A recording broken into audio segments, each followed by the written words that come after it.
ভিতরে মুহাব্বত যত বেশি, তার ভিতরে ঈমানও তত বেশি।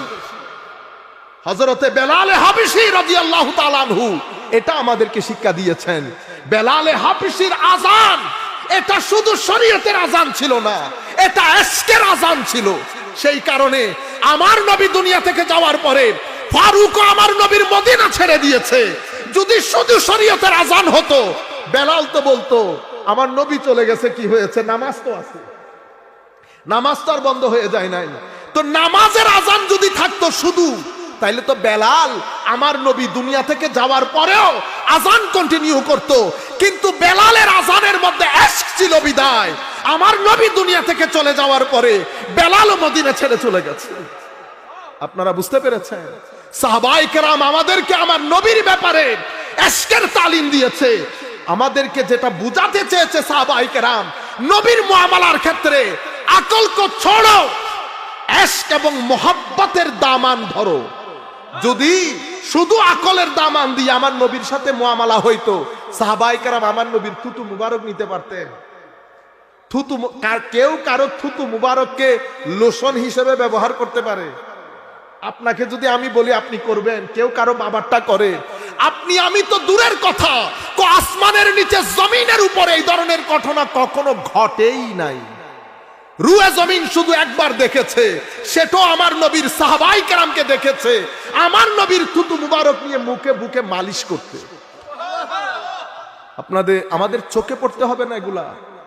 এই কথা যারা বলবে তারা সুন্নি, এই কথা যারা বলবে না তারা অসুন্নি। এখন আমি কি বলবো? না, আমি বলবো কেন? আমি বলবো কেন? স্টেটমেন্ট বলে দেবে। বলেন তো দেখি বুকে হাত দিয়ে আমার নবীর ইশকের কথা বলে কারা?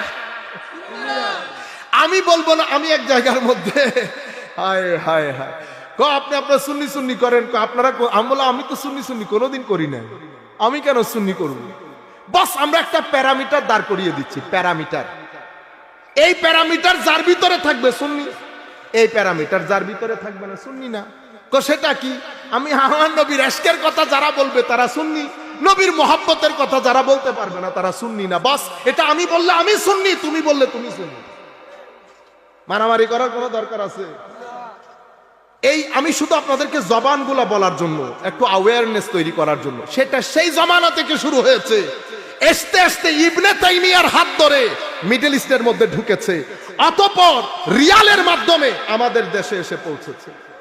নতুবা কে, কোন আলেম যার বাবার দিক, মায়ের দিক অথবা শ্বশুর শাশুড়ির দিক পীর ঘরানার না, পীর ঘরানার না, যিনি পীরের দরবারের সাথে সম্পৃক্ততা রাখেন না, এমন ব্যক্তিকে বাংলার জমিনে যারা ধর্মীয় রাজনীতির সাথে সম্পৃক্ত, একজনের নাম বলেন, আমি আপনাকে বলে দেব বাবার বাড়ির দিক থেকে সে কোন পীরের সাথে সম্পৃক্ত, নানার দরবারের দিক থেকে কোন দরবারের সাথে সম্পৃক্ত, শ্বশুর বাড়ির জায়গা থেকে কোন দরবারের সাথে সম্পৃক্ত। রাখবেন সম্পৃক্ততা দরবারের সাথে। রিয়ালের কারণে পরিবর্তন হয়ে গেছেন, কথা ঠিক। আপনারা বুঝতে পেরেছেন? উপর থেকে নিচ পর্যন্ত সবাই দরবার সংশ্লিষ্ট। আপনারা এখন গত 20-30-40 বছরে বাংলাদেশকে নতুন ধর্ম শিখাচ্ছেন, কারণ আপনি ব্যাংকের ডাইরেক্টর। ব্যাংকের কি ডাইরেক্টর? ওহ, বাংলাদেশে কিন্তু মাদ্রাসায় পড়ে দারিদ্র সীমার নিচের লোকেরা, দারিদ্র সীমার নিচের লোকেরা মাদ্রাসায় পড়ে যখন ডাইরেক্টর হবেন, আপনার কাছে এই ধর্মই ভালো লাগবে। আপনারা বুঝতে পেরেছেন? তারপর বলবেন সুন্নি রাখো, দাওয়াত পরে। ও ভাই, দাওয়াত পরে তো খাইতেছে, বাইরে থেকে তো টাকা আনতেছে না। বুঝতে পেরেছেন? আমি আপনাকে জিজ্ঞেস করবো না আপনার ল্যান্ড ক্রুজার কোত্থেকে এসেছে, আপনি কোন বাবার ছেলে?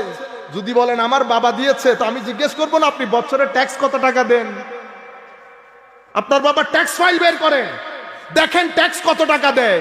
যিনি ল্যান্ড ক্রুজার ইউজ করবেন, তো উনার বাবা তো তাকে দেখা যাবে ওনার হায়াতে জিন্দেগির মধ্যে 40-50 লক্ষ টাকা ট্যাক্স দিতে হবে।